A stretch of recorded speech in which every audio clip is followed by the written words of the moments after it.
We are super excited today. We have Mike Vardy here, who is the productivitist.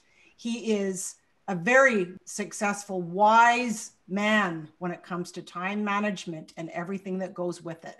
So he's zooming in from Victoria. And Mike, I'd like to welcome you to the Grand Potential podcast. Thanks for being here. Thanks for having me, Carolyn. Really appreciate it. I'm looking forward to talking with you today and sharing stuff on time management and all things in between. Awesome. Thank you. So, Mike, I'm curious, this purpose and passion to become this productivitist, what was the inspiration, and what was the journey to get here to really be such a purposeful educator in productivity? So it really started when I was trying to create some kind of harmony between my work life at Costco and then my personal life, when I moved to Victoria. So basically, to kind of get into it a little bit, I worked for Costco for well over a decade. And I had transferred all the way from a Toronto area all the way initially to Vancouver. And then I got promoted to open a building here in Victoria, BC. And that would have been back in 1998, 99. And while I was there, the promotion led me to run two different departments at the same time. I was one of only a few that did this.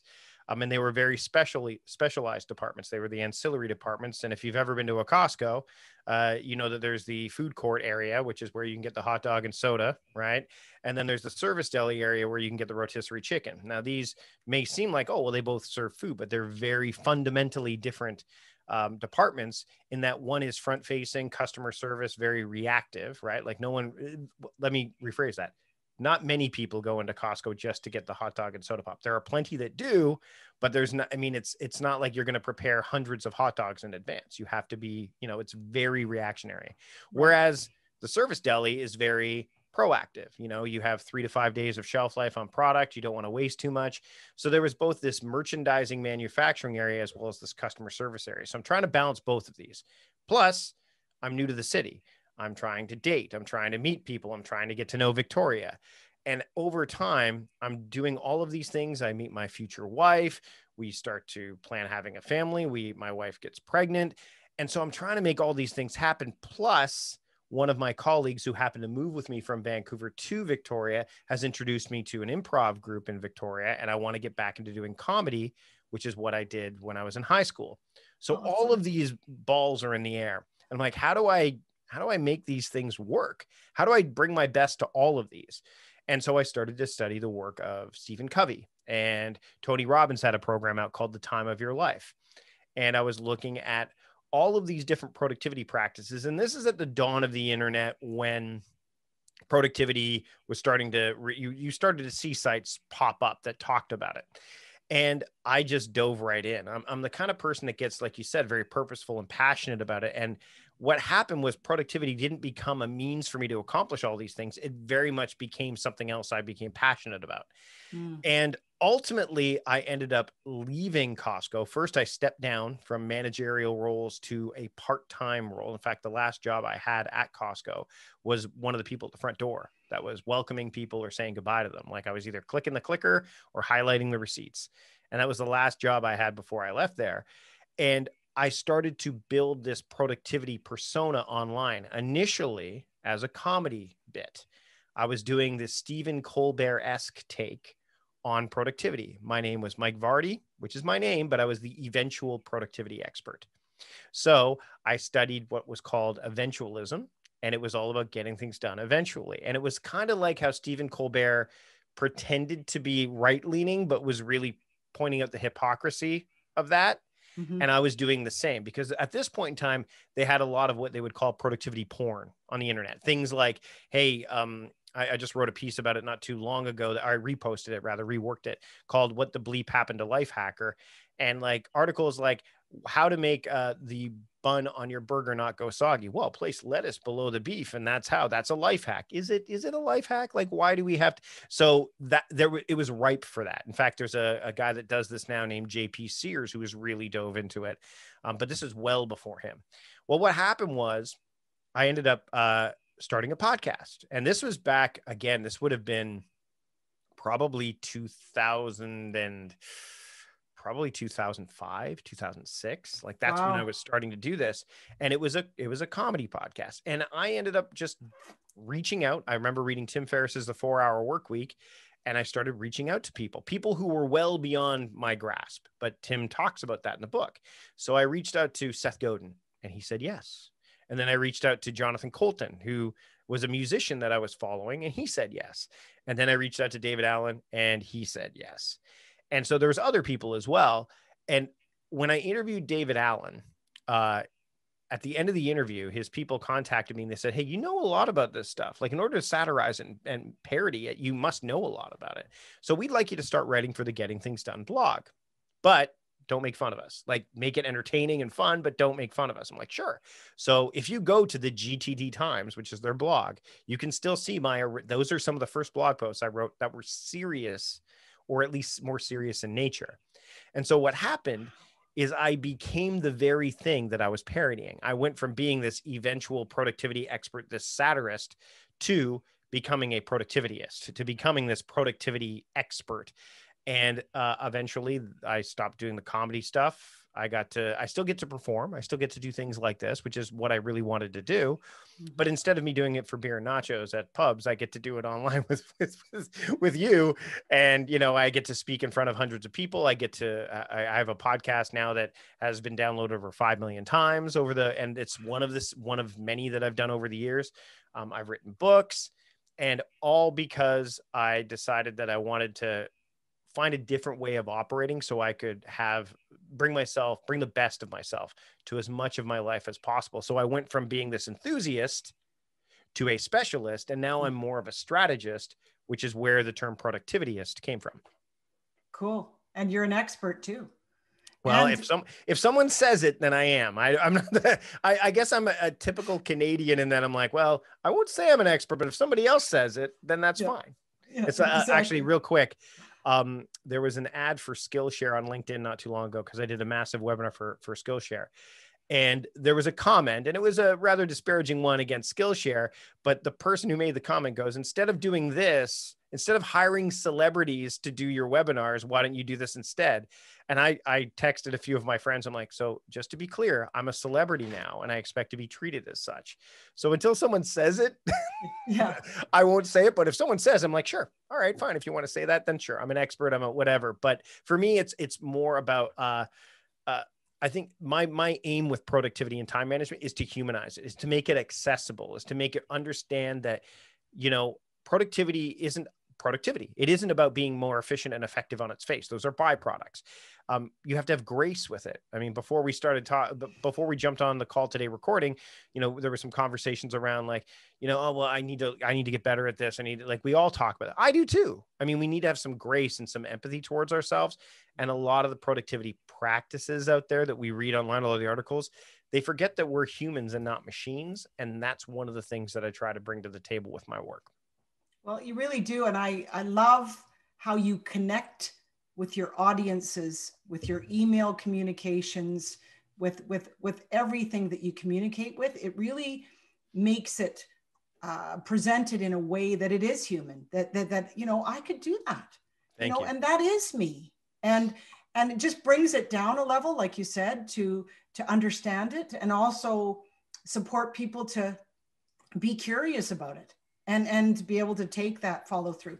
What I love about your story that you just said is really that, you know, you worked at Costco in this corporate world, and you had an idea and you became super passionate about it, and to learn everything you can and reach out. I mean, at the Grand Connection, we believe the grand potential is being bold and reaching out and connecting with other businesses and other organizations to grow their business. So I love that. That was fantastic.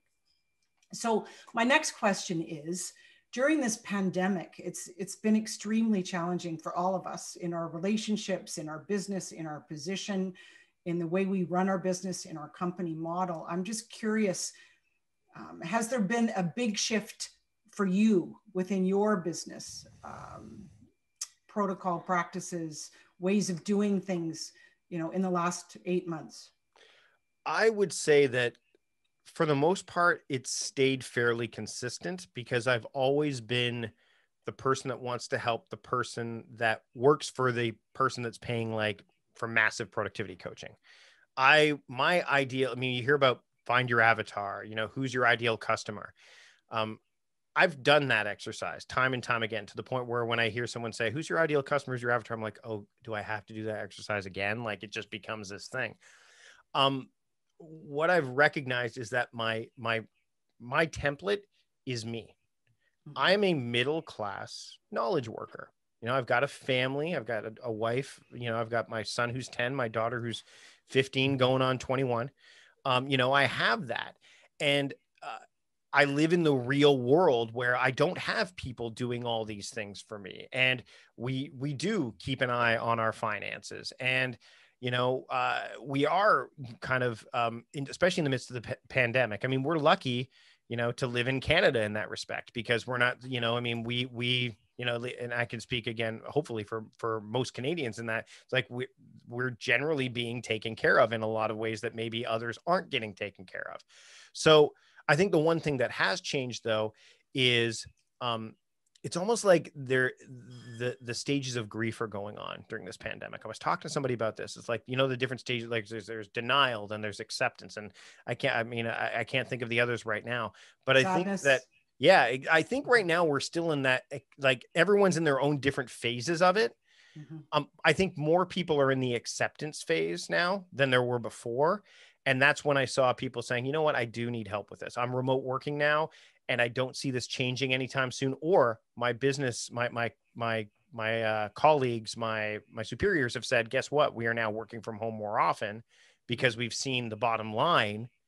And we're saving money because we're not spending money on real estate. So therefore you're going to stay working from home. Now they're like, okay, how do I make that work?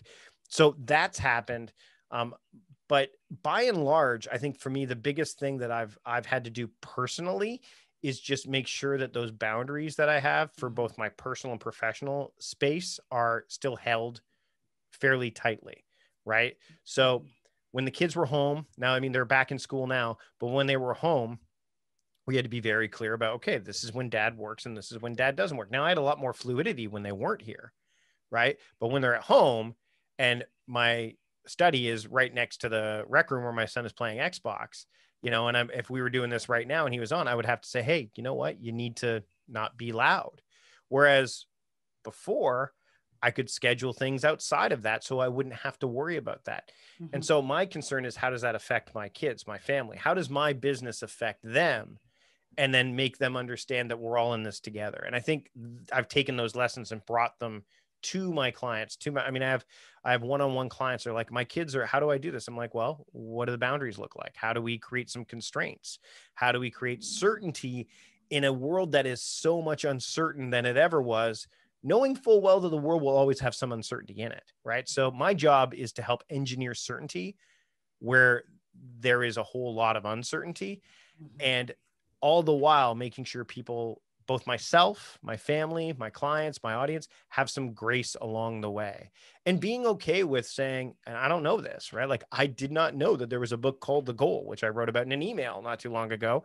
And it was one of the people in my time crafting trust community who told me that. And they're like, hey, have you never read The Goal? I'm like, no, I haven't. And I get an email from someone saying, I can't believe you've never read this, right? But you start to, when the world slows down a bit, because it has, you have a chance to really recalibrate and say, okay, what really matters? What am I doing? Am I doing the right thing? Should I be doing this any longer? Do I need to make changes?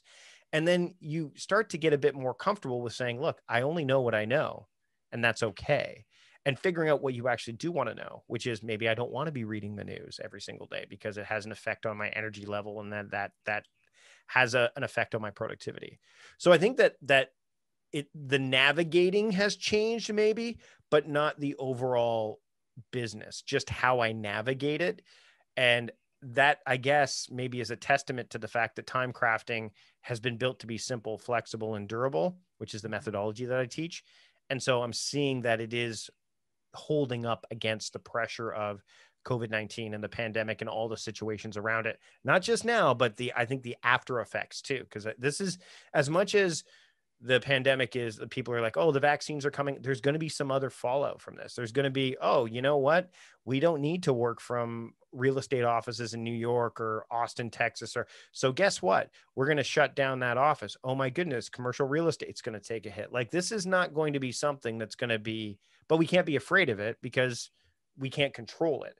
So how do you engineer certainty in something that you really can't control?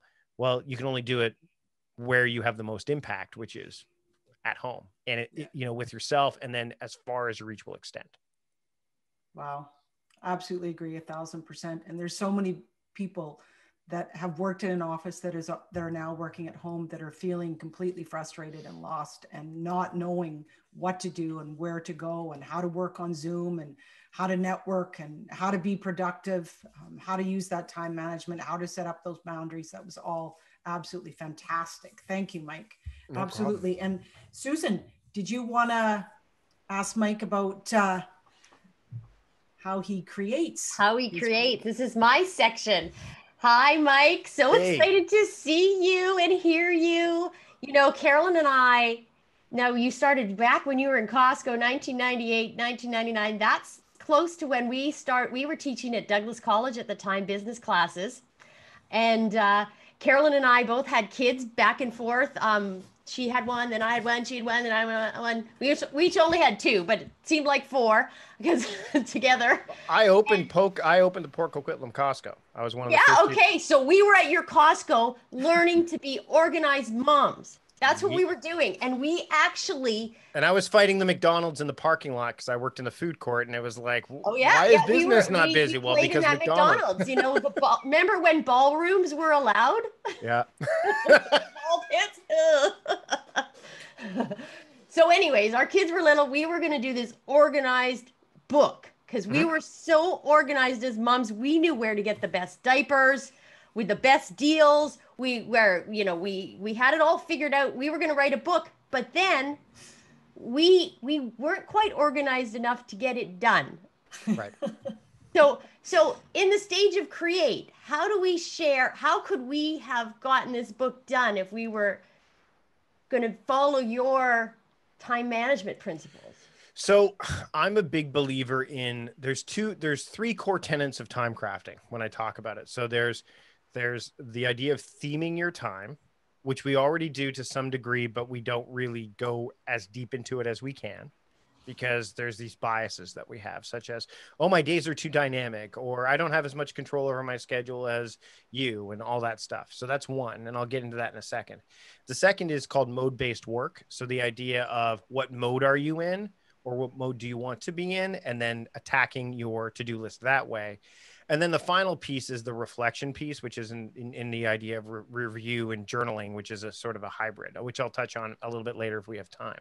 But the theming of time, I think, would have helped you, because if you had said, okay, daily themes would be, like, so for example, today is, as we're recording this, I could tell you what day of the week it is, but it doesn't matter, because for me, it's my listening day. So today is the day that I do all of my listening. So that's when I listen to, any interviews that I might be doing.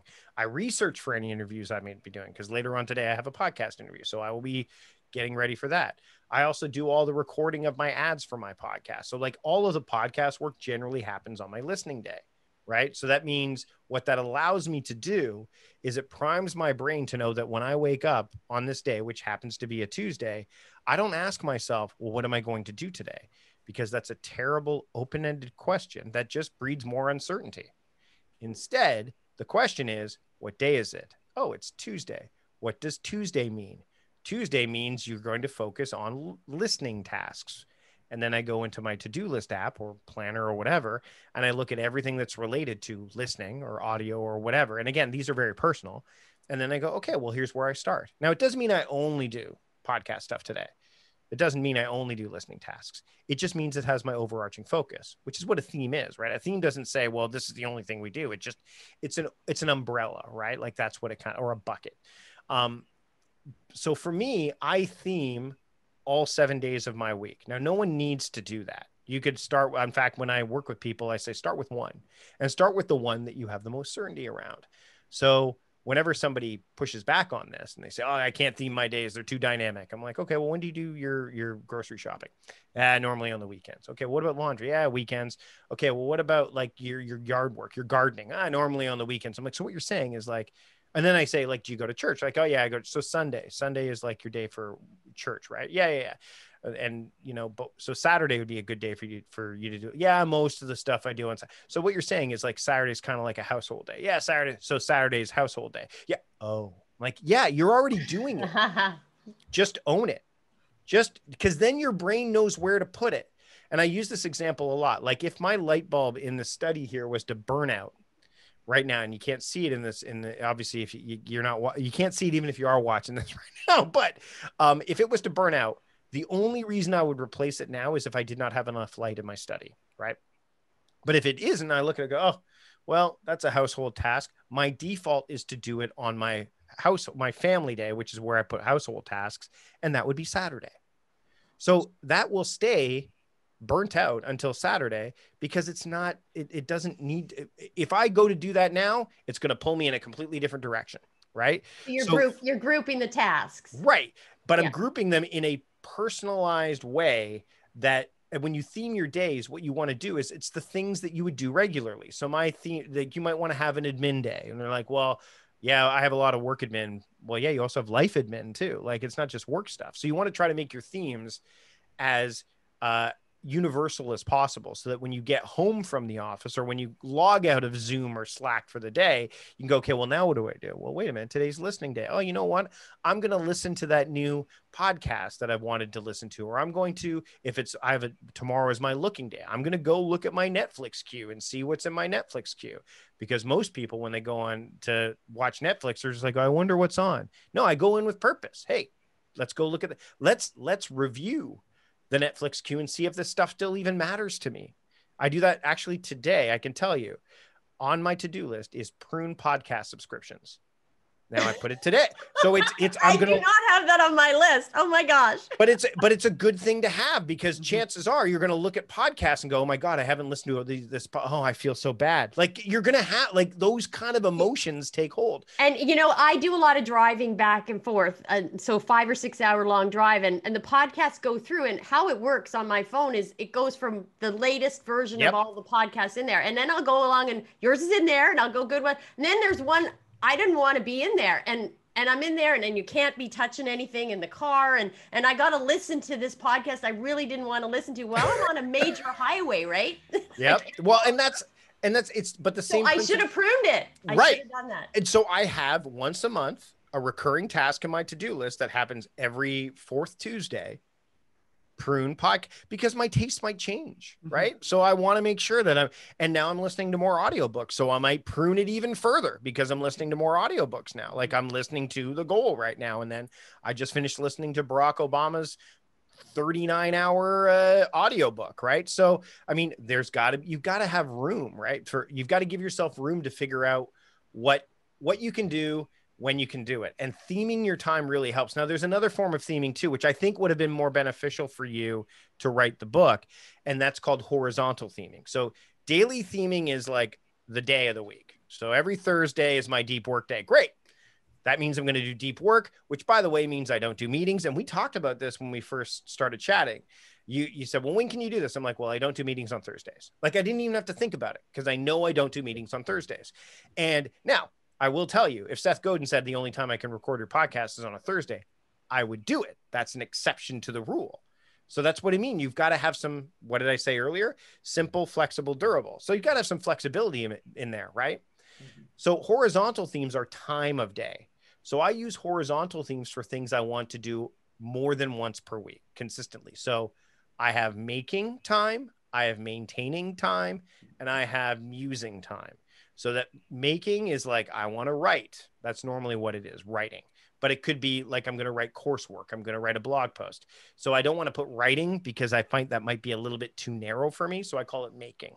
Maintaining is like, I'm going to look at my analytics. I'm going to do like, so this the stuff that's maintenance. And then musing is I'm going to read, I'm going to study, I'm going to research. So if you were working on this book and you wanted to make measured progress on it faster, you would use a horizontal theme and say, hey, from 1 to 3 today, we call it like drive time or something like that. And you're in Google Drive, you're working together on a Google Doc. Okay, now this was 1998. I agree. Google Drive. No, but you still could have had that time and said, hey, we're going to work on this today. And at the end of the day, we're going to email each other what we've had progress in. Agreed. But absolutely that period of time. And we see people do this all the time. Some people do it for very specific things, but other people, they'll block out the entire morning and say, my morning is my admin time from 9 to 12. That's horizontal theming. So what I like about horizontal theming is that it overrides the daily theme when it shows up. So for example, today is my listening day. Well, when making time shows up, it overrides it. But then when making time's done, my brain does go, now what do I do? It goes, hold on, it's Tuesday. Tuesday's listening time. Let me look at that. And that's how I use the calendar. My calendar is very sparse. It doesn't have a lot of appointments in it, but all that white space that people would just fill with whatever, it's already pre-filled in my head, knowing what the theme is. Mm-hmm. Then when I use my to-do list is basically informed by what the daily theme is and vice versa. So, let me go to look at my to-do list. Oh, here. And then I look at it like, what's due sooner? Like, what do I want to work on first? What's a higher priority? The to-do list tells me that. That's why I'm not a big believer in putting in the calendar, like work on blog post X, because my brain could go, I'm not ready to do that. Or, oh my God, I can't do that. Instead, if it's deep work could be a variety of things. Listening could be a variety of things. I call this the Goldilocks factor, which is if it's too hard, it means it's too narrow, right? Like if I was to say that I want to work on blogging, that's too narrow because I only blog for like 2-3 sites, right? That's about it. I would finish that. Then what? Then what do I do with the rest of my day? I could call it, if I made my daily theme making, that'd be too soft, too broad. I can make a ton of things. So my to-do list isn't filtered enough. But if I call it, let's say I call it deep work, well, that's just right. Because there's not a ton of deep work tasks, but there's enough to fill the day. So that's how time theming works. And then there's, I use this on the monthly scale as well. But I think if someone was to start from where you were at, I'd be like, okay, I want to get this book done. How do I make sure that I make measured progress on it every day? Well, I'm going to block out this time every day to work on it. Or, you know what? We don't need to get it done as quickly. Let me just make a daily theme for it. And then every Friday I work on it. And then I don't take appointments on Friday. So that way I know I'm going to be writing. Or that's the day that Carolyn and I meet. We meet that day because that's the day that we work on it. So it sounds, as I'm talking about it, and anyone listening to this, right, like, oh my God, that sounds like it's a lot to think about. It's not like I'm asking you to do this all at once. It's pick one day, pick one time period. This is time. That's why I call it time crafting. It's ongoing. No actor, no comedian finishes their set or wakes up one day and go, well, you know what? I've mastered my craft. I'm done. I don't need it. No, an artist, a creator, they're always trying to get better at their craft. I was watching a quick interview with Bill Burr the other day, the comedian who was talking about Jack White from the White Stripes. And he's like, this guy is just incredible. I can't think of another guitarist that modern day guitarist that isn't constantly trying to push the boundaries of his craft and get better at his craft than Jack White. I just can't. I mean, there's probably, at least from my vantage point, he's never going to say, well, I'm good. I'm done. I know exactly how to. No, Bruce Springsteen, that he just released, and I wrote about this on my newsletter. Yeah, we read it. Right. He auditioned with the song in 1972. And only this year in 2020 did he release it on an album for the first time ever. And the quote was, well, he's got time and he wasn't ready to release it yet. That's a craftsman right there. Like a craftsperson would go, it's not ready yet. It's not ready. 48 years later, the song gets released. Who does? Most people are like, then most people are releasing things as they come out, like I got to get this out. Here's a guy who said, you know what, I'll let this simmer for a while. I'll let this sit. But that's craftspeople. And the more you spend time in a craft, the better you get at doing things like that. And if you structure your time in a way and protect it, then those certainties will be allowed to flourish. I love the word protected, because I feel right now, Carolyn and I, we started our Grand Connection this year. Mm-hmm. And it's been a new project on top of the old life. My old life was, well, I would say, well time crafted. I had Sure. in my yoga, my hikes, it was all fitting in. Friends, we could go visit the pre-COVID when you could visit people. Mm-hmm. And now I added on this new layer, which is basically, it's grown this momentum, and we're so excited and passionate about it, and we're helping so many people that this has become a new priority, but other things are having to go, and I'm feeling overwhelmed. Yep. Yeah. And the Well, to-do list now of mm-hmm. things that used to be manageable is unmanageable. I'm trying to say how, and this is why I reached out to you. Like a friend of mine who knew you said, "Hey, listen to Mike's podcast, and just to get you motivated about how to move myself to that next level of productivity, so I can actually handle more, so I can get more time in my day and get more accomplished." So how can we and our listeners here, manage more and be able to do more? So I'm going to throw some, Or maybe we have to let things go, right? That's what I was going to say. That's what I was going to say, is that That's what I've been saying. Yeah. I know. That's what I was going to say. Okay. So there's several ways you can approach this. Number one, everything has a season, right? So that's why I have monthly themes too, right? So that's when, I know that when I want to give something an overarching focus for a month, that it doesn't mean that it's going to end. It just means it gets elevated, right? So you can elevate things and and downgrade things as needed. I'll tell you right now that my fitness fluctuates, right? I will work out for a period of time and then I won't, right? But the one thing I know is that if I eat consistently well, that's going to help, right? If I try, so that's why I quit soda pop as of July 2nd of this year, and I haven't had a drop since, which was really hard because I drank a lot of soda pop. I had a massive addiction to it. I would drink like up to a liter a day easily. Ooh. And it was, yeah, exactly. It wasn't good. So I just found ways to replace it, right? But the thing is, you can't try to do all this at once either. If I tried to quit soda pop, start meditating, bring on a new workout regime, first off, one domino would fall, but what happens when one domino falls? They all do, right? So if you're going to add, like if you've added this to your plate, right? So you've added the Grand Connection to your plate. The one way that you can't make more time, you can just allocate it differently. So I've been sleeping less, so that's making not good. Time temporarily. That's not good, because in order for you to I've always functioned on 6 to 7 hours sleep, but that's my body type. Like I know that's and there's plenty of research around that too. There's some people that, believe it or not, and they're very rare, can get by on 4 and 5 hours of sleep, and there's studies on it. But ideally, 6 to 8 hours is what you need. Okay. Mm-hmm. And we're now in an era where it's no longer a badge of honor to go, I barely slept, I got 3 hours, et cetera, et cetera. By the way, I don't think it matters when you sleep. I just think it matters that you do. I'm a night owl. So I'm not the guy that gets up at 3, 4, 5 in the morning. I'm the guy that goes to bed at 1 in the morning and gets up at like 8. Right. Do you have the blackout blinds so that we do now? I don't even know.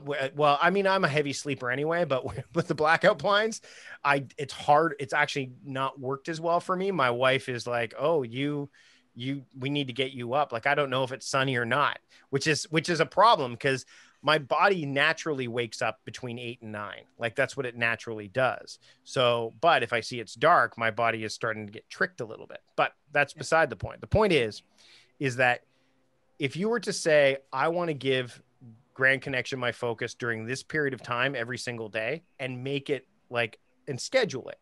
Don't have to schedule the tasks. See, that's where the problem lies. You just schedule, this is Grand Connection time. And then inside of that, you've got your to-do list that tells you, oh, here's what's in that, right? Then when I talked about mode-based work, you could say, I'm kind of tired. Well, today is Grand Connection day. This is Grand Connection time, but I'm tired. Let me look at all my low energy tasks that I can do inside of the Grand Connection project, right? So now all of a sudden you filtered your list from here's my big to-do list to here's the project to here's the low energy things in that project. And then you can do those things and you're feeling productive because you're doing the right things at the right time, right? That's the key. Now, you can decide where that fits, but you need to protect that time. So if you're like, I know that I want to work on Grand Connection, I can't have meetings during that time, then you use a calendar program like Calendly or Woven or whatever to make sure nobody can book a time with you during that time. Again, that's why when we were all meeting for the first time, I said, you can't meet with me on Thursdays. If I send you this link, you're not going to be able to pick a Thursday. You're just not. You're not going to be able to. And you also won't be able to meet with me before 10 a.m. because I don't let anybody meet with me before 10 a.m. because I want to have my coffee and have my morning routine. Mm-hmm. Now, conversely, if you want to keep your yoga practice going, then that's something else that you should theme. Yeah. Right? And I have it blocked in. And you know what I've been doing is going, oh, I got too much other stuff to do. Even though it's on the calendar, I'm seeing it there. And Carolyn, you've been very good about keeping up your exercise. And I know that it's critical.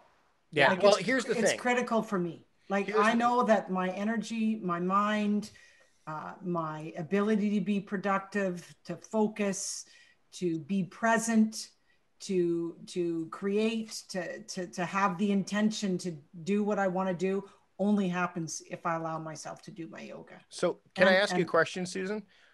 Why do you do yoga? I've been it's my life. I've been practicing yoga. That's I'm not a yoga teacher for years, every day. And then a Grand Connection came. I got so busy that I'm overwhelmed that I'm letting it slack. That's not the question I asked, though. Like, that's not the question I asked. Why? I asked, why do you do yoga? It centers me. It grounds me. It gives me flexibility. I love yoga. Okay. So you love yoga. Yeah. So is it worth protecting the time around it for that reason? Yes, it so is. But if you put yoga on your calendar as yoga, just yoga, and it's not working because you see it, yeah, then you need to then the simplest thing you can do is change how you describe yoga in your calendar. So don't put yoga, put how it makes you feel, why you do it. Call it centering time. Call it yoga for centering. Add a level to it that makes it more compelling for you to do it than just to let it slide. So, and by the way, this is not a one and done proposition either, because you might say yoga for centering. I'm like, oh, that's crap. I just put that in there to make me do it. It's not going to work. Then there might be another problem, such as you picked the wrong time to do it. Yeah. Right. Well, what's happened too is that I got a whole day. You got to up until, and I'm a night owl, so I got up until 1, like you. Mm-hmm. Yep. And I think, well, everything just keeps banging on the list, and then suddenly it's I'm gonna do it at 8. I'm gonna do it at 9:00 p.m. I'm gonna do it 10, and then it's 1, and I fall asleep, right? So I never wake up the day and I didn't do my yoga, and I'm feeling disappointed with myself. So how long do you practice yoga for? That's the other question. Hour? Okay. Now, I used to actually practice 2 hours a day prior to the Grand Connection. So and now you practice 0. Yeah. So what's 1 hour of your day? If you were to take 20, you said you sleep for 6 hours, right? 7. I need 7. Okay, I've been sleeping only 6 though, so I'm a little grumpy now. But let's say that if you were to sleep for 8, right? You have 16 hours of your day.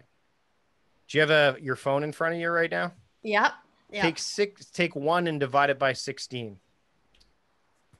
And then multiply it by 100. What's that percentage? 6.25. So 6.25% of your day, if you gave up that to do yoga, would the ROI on that be greater than? I know. I know because I teach this stuff. I've been telling people you all have to do yoga. So here's the thing: if your calendar has too many things on it, does your calendar have a lot of things on it? My calendar is so overwhelmed, and my to-do list. I have to-do lists of to-do lists. It's out of control at the moment, and I actually need to just I was thinking of your course, and it's saying I was going to say something to just we should probably talk about having me working together because the thing is that one of the things that comes up all the time is people say, well, I use my calendar, I use my to-do list. So when I work with someone, I find out, are you more of a calendar person or are you more of a to-do list person? And often what happens is you're more one than the other. And there's a series of questions that I ask to figure that out. And then once I figure it out, we go down one path. So if you're a calendar person, we go down the time theming path first, little inside baseball here. And then if you're a to-do list person, I go down the mode-based work path. I'm a to-do list person. So then, but what ultimately happens is they converge, because the categories of mode-based work are time-based modes, resource-based modes, energy-based modes, activity-based modes, and then theme-based modes. So ultimately we get to a point where we figure out what your themes are, and then we can say, well, you should put this theme on your calendar. So what happens is they're two paths, but they ultimately converge, and then they stay together. So I want you to think about managing your time as well, we can still do this, but walking into a shopping mall. Think about your calendar as the directory that you look at. So you can see where the stores are. You know where everything is, but you don't know what's inside of it. You don't know what stock they have. You don't know what the prices are. You don't know any of that stuff, but you can navigate it. That's your calendar. Once you're in the store, then you see all the details. That's what the to-do list is for, right? The to-do list is the details of your day. The calendar is the directory of your days. So if you look at today, I'm looking at today for me personally, it's my listening day. I know that I'm going to go to the listening store, but I don't know what's in there yet. I just know that's where I'm supposed to go. Then when I get in there, I see all these things that I'm supposed to listen to. Then I can decide. That's where decisions happen. They don't happen in the calendar. The decision's already made for you, right? It's already made for you. They're commitments that you've either made to other people or to yourself. We're sitting here, right? I made a commitment to sit here and talk with both of you. That's why I'm here. I'm fully present, right? That's where I'm supposed to be. When I'm done here, I don't go, now what? I go, okay, hold on. It's my listening time. And the interesting thing is once you start doing this, you're like, oh my goodness, I only have half hour between this and the next one. I don't have time to do listening tasks. Let me see how many 5-minute tasks I have. So then I go off script a little bit and look at all my 5-minute tasks that may have nothing to do with listening, but that's the evolution of time crafting, right? So what you need to do if you want to get this to work is start with one day, pick theme one day or theme one time period for yoga. And when that time hits, everything stops and you do the yoga. You do it.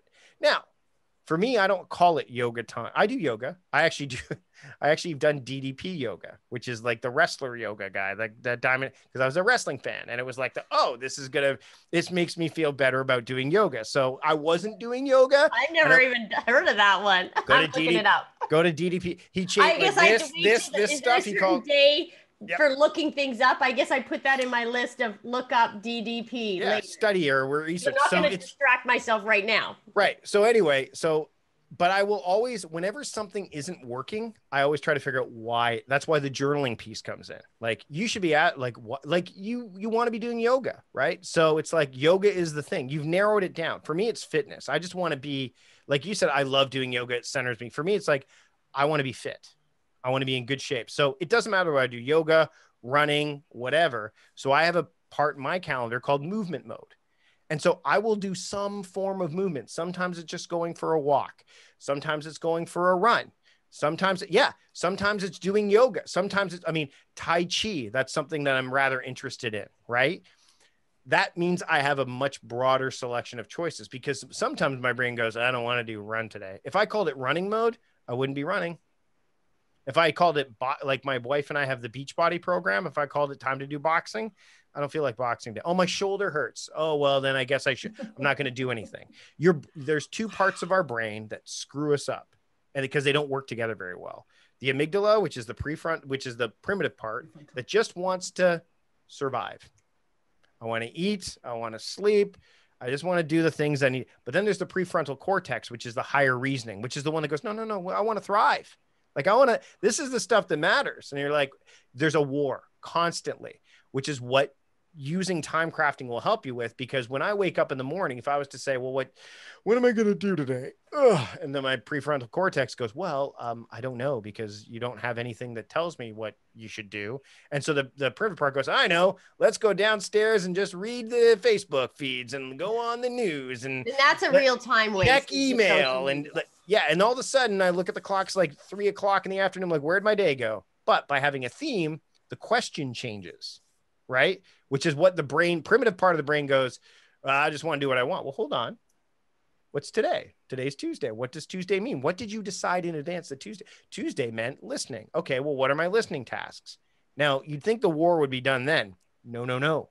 Because then the brain goes, well, here are all the listening tasks. Well, I don't have time to do those right now. I have an interview in a half an hour. What should you do? I know. Let's check email. Let's do like, no, no, no.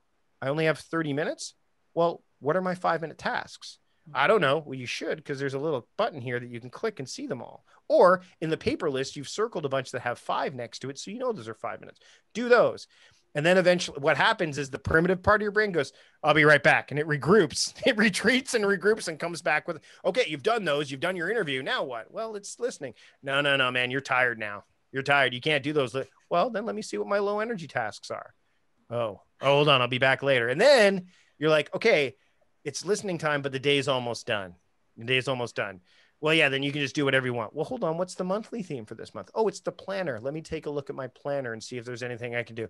It's a constant war, constant battle. Procrastination comes in. What's happening? Okay, there's a certain time of the year where I have to do a whole bunch of tax stuff that I don't like doing. Sure. It's put off for quite a while. My bookkeeper, my accountant are telling me you need to get all this stuff together. And suddenly the bathroom is so clean. The laundry's done. I've done every other task that is better than doing that tax job that I guess my mind is just filling in other things, right? Have you ever heard of there's a quote that says, how do you get a writer to clean their office? Give them a book deadline. Right? Like so here's the thing. You just said that there's a certain time of year where you have to get your tax stuff together. I challenge that. Every day you need, or every week you need to get your tax stuff together. Here. Yeah. Think about it. If you were to say, if you had a recurring task in your to-do list that said, scan receipts. That's what I have. Every Monday, I scan any receipts that I've got, and it goes to my bookkeeper, and the bookkeeper keeps it up. The problem with most people is, number one, is that they wait, and then it feels heavy. It feels heavy, right? It's like meal planning. I can tell you right now that we plan our meals every Saturday or Sunday for the whole week.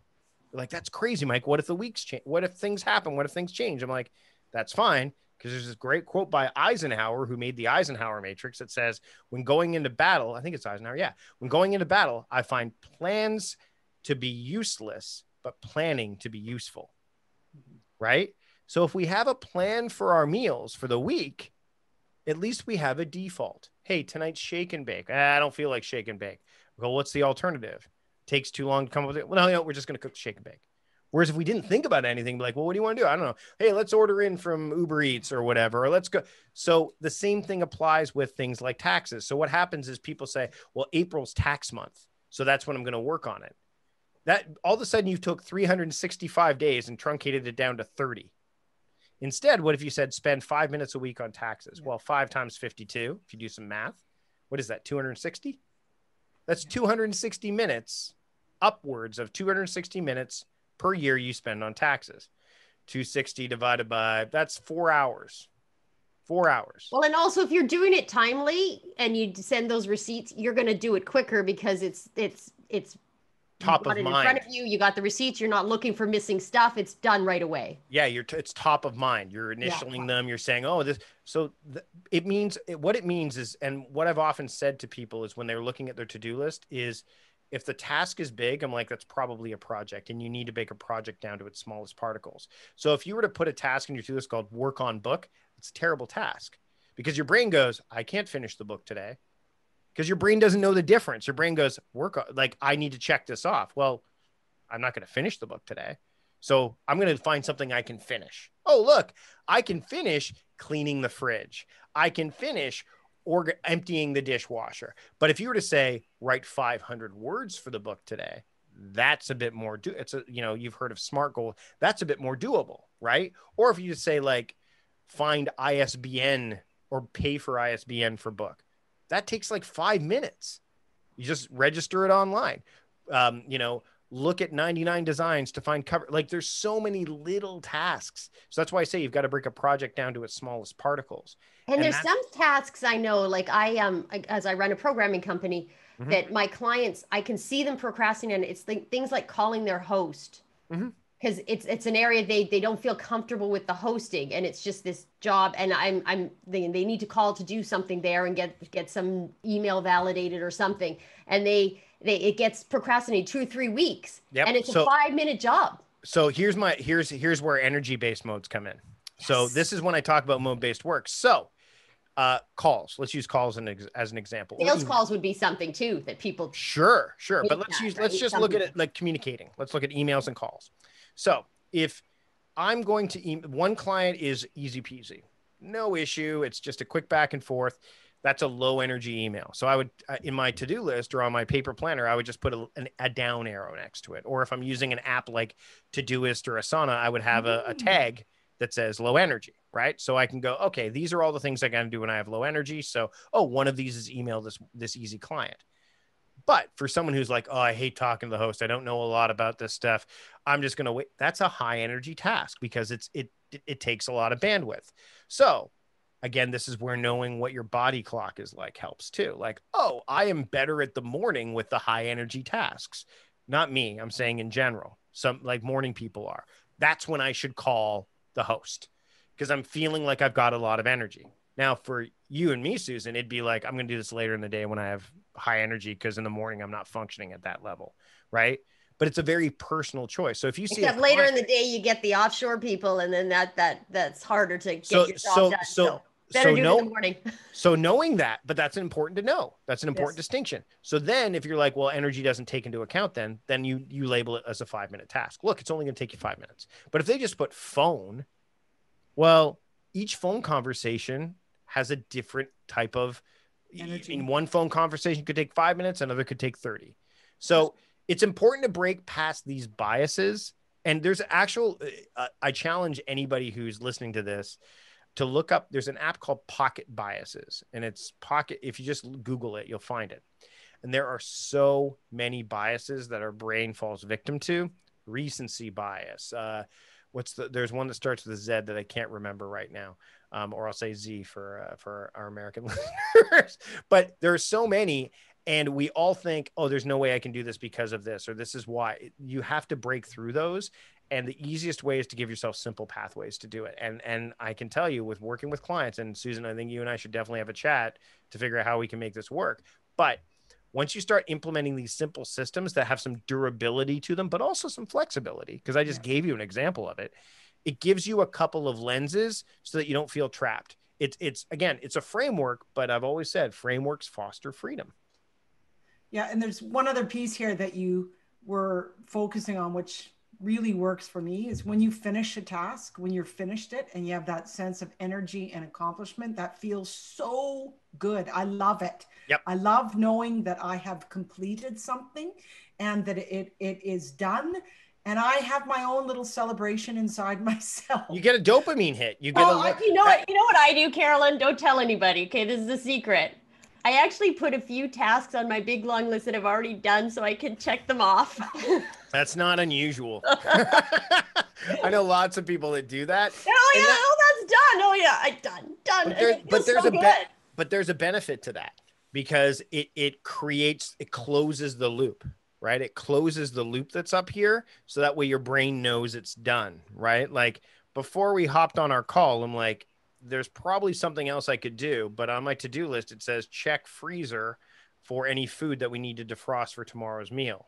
And my wife's like, what are you doing right now? I'm like, I'm taking the steaks out for tomorrow. She goes, can't you do that later? I'm like, yeah, but if I do it now, I can mark it off as done. And now I don't have to think about it anymore. Because normally when you're doing those little piddly tasks, it's because you are avoiding something else. But if it's in your to-do list, then you've already given yourself permission to do it. Right? It's purposeful. Exactly. And it's actually purposeful. Because I'm loving this. I am getting so excited about thinking about how to be organized and have the right energy for my tasks and time them right. This is so exciting, Mike. This is really exciting. Well, it's even more exciting for me because Susan and I work beside each other every single day on Zoom, like 15 times a day. And it makes me so happy to know that Susan's going to feel better too, because if your day gets away from you, your energy just gets so much lower. Either you run the day or the day runs you. That's a Jim Rohn quote. Either you run the day or the day runs you. Yep. So let's move over to one thing I just wanted to say. Sure. One thing I love doing, and this is under create, I guess, is part of the whole thing, is, and this came from Getting Things Done. Mm-hmm. David Allen. Yep. Is the brain down, the brain dump. Yep. And I just love that. Like once a week, and I do this systematically. Sundays, I go through and I do a dump of all the stuff, or reorganize my lists, and then it's out of my head and I actually sleep well. So my challenge when you do a brain dump, which I agree with, I think is a smart thing to do. Number one is hopefully you get in the habit of capturing everything so that you regret nothing. But when you do the brain dump, I just challenge you to either use like put a time like, hey, this is something, and just put the number next to it, how long you think it's going to take. Or if you want to go by energy, put an up arrow next to the ones you think are going to take a lot of energy and a down arrow one. That way you've already grouped it. Yeah. So then you can start to look at it, because the details of the task are taxing when you have to read them constantly. But if you have like, I don't know what I'm going to do, but I know I'm tired, so let me look at all the down arrows. That's the first step. Again, it's like going into the shopping mall. I want to know, I'm going to, Walmart. I don't know what's in Walmart, but I know I'm going there. The details come later. So that's whenever someone does something like that, I want to give them a quick additional win. So it's like either put the time, like 5 minutes, 15 minutes, 30 minutes, or if you want to go by energy, which is a great way to work, is put an up arrow next to it or a down arrow next to it. And that way you've already started the filtration process. Lovely. I'm doing it. Can I do both? You can do, absolutely. You can do both. I'm going to do absolutely. Both. Susan, our lives are going to be changed now. I am so thankful, Mike. Oh my goodness. Okay, so we're on collaborate section. This is so much fun. Mike, thank you so much for giving of your time and being on our podcast. I appreciate it very much. So collaborate.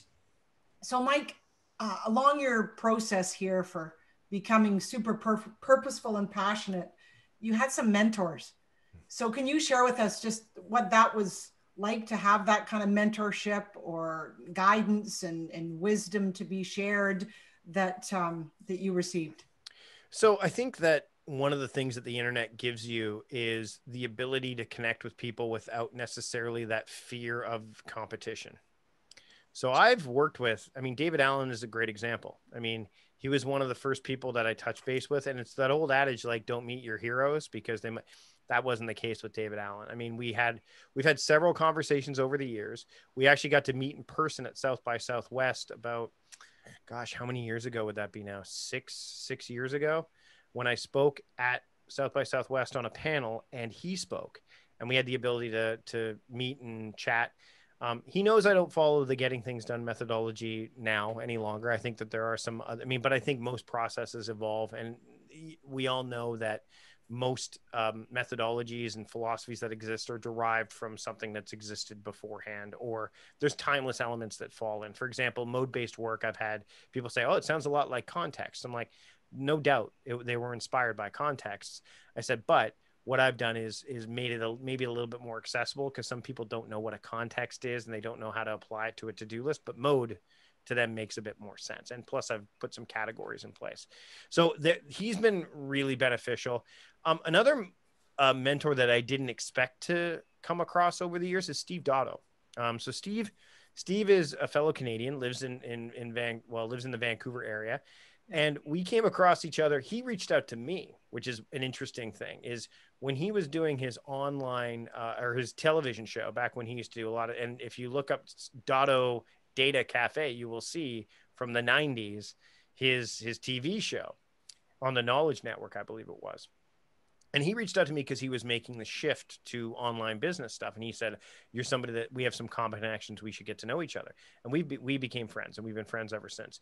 But the great thing is that Steve has elevated himself in ways that it's just phenomenal. Like, what I love about Steve is that he's taken his knowledge from that television era and brought it to the online world with very little friction along the way, or at least very little visible friction along the way. Him and I have had conversations about that. But sometimes the mentors that you end up with aren't the ones that you seek out. It's the ones that either fall into your lap or that you never expected to reach out to you, because you're like, oh my goodness, I used to watch you on TV. And I used to, but now Steve, like whenever I go to the mainland, Steve's like, I'm like, hey, do you want to go grab and he picks me up at the ferry terminal and we hang out and all that stuff. So he's another one that I would say. And then, Merlin Mann was somebody that I really looked up to online. And he's one of the kind of the, I would say, standard bearers of productivity in its early age. He's been mentioned a lot more in articles lately, mainly because personal productivity has changed a lot. And I think in this era that we're in, people are realizing that maybe what they thought productivity was isn't what it really should be. And he has always kind of had that mentality. But I think it's important, not just for specific areas. So if you're trying to become a podcaster, like reaching out to people that have done it before, great idea. I've had people do that.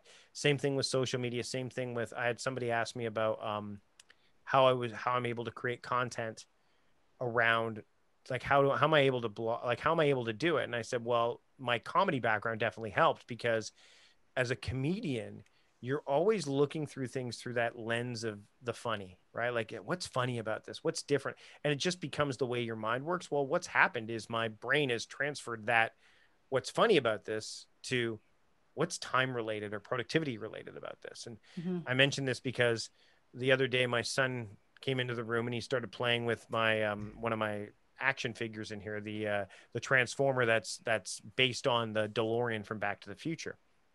And I was writing something and my office door was open, which meant he could come in. And he said, I was writing and we were chatting and he goes, I'm sorry, am I disfocusing you? And I'm like, no, it's okay. And he went away after a while. And then I kept thinking about disfocus. That's not a word, but should it be? And then I started to go down the path of what does the prefix un mean versus the prefix dis. And all of a sudden writing flowed from that. And I'm like, that's just, so sometimes you find the things you need outside of the scope of your passion.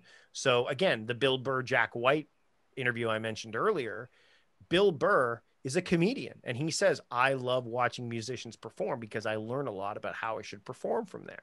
The Colbert thing, how I got started, Stephen Colbert, the way he conveyed his message was, I said, I love that. I'm going to do the same thing. So you can do modeling. And when you start doing that, you get, imposter syndrome will always be there. You can't avoid it no matter how successful you get and no matter how long you do something. But with the right people, the right community who can end up being mentors as well, like you don't know where that's going to come from. So I think it's important to leave yourself open to all of this stuff because there's always somebody that knows. You're not always the smartest person in the room, and nor do you want to be, because there's always going to be somebody that can bring something to the table. And once I open myself up to that, and I think that does come with knowledge, experience, wisdom, maturity, it makes everything easier. You're more at ease. I think maybe not easier, but you're more ease about it because you realize that it's okay that you don't know everything, and it's better that you don't, because if you go in blindly, better to seek out that counsel or find that counsel so that you can approach it in a way that makes sense to you, as opposed to the way that everyone's always done it or the way that you think you should do it without having any foresight or knowledge to begin with. I agree 100%. And just that willingness to be open to find those resources and to reach out once again, like we started at the beginning of this interview, is just to have that courage and open-mindedness to seek out those individuals and invite them to connect and let them know what you value about them and just see where that's going to go. Absolutely. Absolutely. Great. So Susan, are you ready for the Grand Slam? Okay, I don't know, Mike, if you know about this. This is our Grand Slam. It's a chance for our listeners to get to know you and us a little bit better. A Grand Slam in bridge is 13 tricks. So this is going to be 13, not tricks, but rapid questions. Okay, so what do you use, a PC or a Mac? Mac. iPhone or Android? iPhone. Are you a cat or a dog person? Dog person. When you look down at your desk, what do you see? Fountain pens. Are they lined up in order? There are two of them lined up right on top of a Oh my small goodness. yellow I see notepad even right your now. toys behind you in there on the shelf are all organized in lovely order. Yep, they're in a place where I can easily access them, but they're definitely in some semblance of order. Okay, your favorite social media platform and why? Um, Twitter, because I think authentic conversations can happen there more accessibly. Do you have a nickname? Vardy, Artie. because there's so many mics. So it just became, when I was in school, there were, I think at 1.5 mics in like a grade 3 class.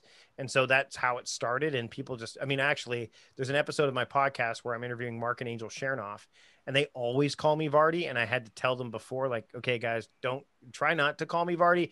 And about 5 minutes into the episode, they're already calling me Vardy. So There's a lot of Susans too, so I know that feeling of being the most common name in the classroom growing up.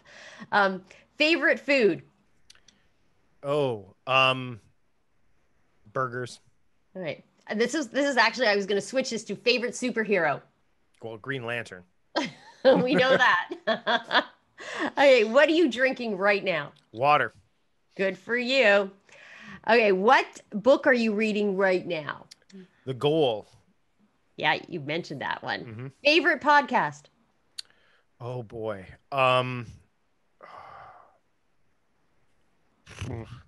There's a few. Now yours is one of mine. All So right. just to let you know. I mean, I could say mine, but that'd be cheating. I think actually my favorite podcast right now is Smartless by it's with Jason Bateman, Will Arnett, and Sean Hayes, and it's one of those celebrity ones that are popping up everywhere. But I like the people that they're chatting with. It falls outside of the scope of what I've seen. Like they've interviewed Neil deGrasse Tyson and a bunch of different. They interviewed Kamala Harris. I like the vibe of that podcast. So I'd say right now that's my favorite. I'm going to check that one out. So if you could have one person to have a Zoom meeting with, dead or alive, who would it be? Who? Zoom meeting, dead or alive? Who would it be? Wow, that's a good question. Matthew McConaughey. Oh yes, and he's got the new book out. I love that book, and so that'd be who I'd want because I'm giving that book to somebody for Christmas. Actually, I've ordered it. Really good. It's sneaking through it. Yeah, really good. I heard him on some podcasts this year too. So the great talk. Yep. Okay, what picture do you have on your phone? I have a picture of the mountains that were climbed in that movie Free Solo. Yeah. I can't remember what they're called now though. But it's because I watched that movie and I was like, this is inspiring. So that's why they're there. Oh, I saw that movie too. Good movie. And the last question, what makes you smile and gives you joy to your life to live your grand potential? Hearing the members of my family talk without me actually being in the room and just overhearing what they say to each other and having like these conversations that they're just humans having conversations as opposed to like parents and kids. Just there's no status. I think I like when I hear that makes me smile. Lovely. Oh, wonderful. Oh, Mike. And you're Mike. at such a nice age with your kid, your son, I remember that age. And it gives you creativity. I remember being in such a creative place when my kids were young because they always have questions and interesting, and they're so curious about the world. And it makes us as adults curious again. It's a very fun time. Absolutely. And I mean, it's the word time crafting came from my son when we were going for a walk. You mentioned Minecraft. I think before we hopped on the call, we were talking a little bit about Minecraft. And one day on the way to school, I was like curious about what Minecraft was about. And he told me, and he said, well, Minecraft, and he was explaining it. And this was probably like 3 years ago, maybe 2 years ago. And he was saying to me, well, Dad, you like take basic elements like rocks and dirt and all that stuff, and then you combine them and you build it and then you make something better out of it. And the more you do that, the better you get. And I'm like, so I started to think about that. And I'm like, well, if you take your calendar and your to-do list and you combine them, you make a better life out of it. Oh my goodness, time crafting. And that's how that came to be. And you have a new book called... I have a book that's scheduled to come out hopefully in 2021. The book, I mean, there's a lot of reasons why it isn't out right now. Touring is one of them. But the plan is to get it out there. But if you want to get, I do have a book that you can get for free right now. You go to productivityist.com/free book, and it's called The Gift of Time. All you have to do is enter your email address and you can get it. And it's a nice little, it's not only in PDF form, but it's also in EPUB. So you can put it on your Kindle or your iBooks. And there's an audiobook version there as well. So you could listen to me if you want. Oh, fantastic. And Mike, what is your website so people can go search you out? And sure. It's Productivityist. So the word productivity and then IST at the end of it, .com. Wonderful. So Mike, I just thank you so much for sharing your wisdom with the grand potential, the grand connection. Everything that we're about truly is what you represent. And I appreciate your willingness to be so creative and to use, your past comedic experience and the way your mind works and how you've just transported that into this new area of focus, which, well, it's not new to you, but you're super purposeful about it, is in time. And just to support all these people to really become more productive and happier in their lives with better energy and focus. And so they have that energy and focus to bring to their families and their children and their lives. So I just thank you for really stepping up and creating that. And we look forward to you coming to present to the Grand Connection.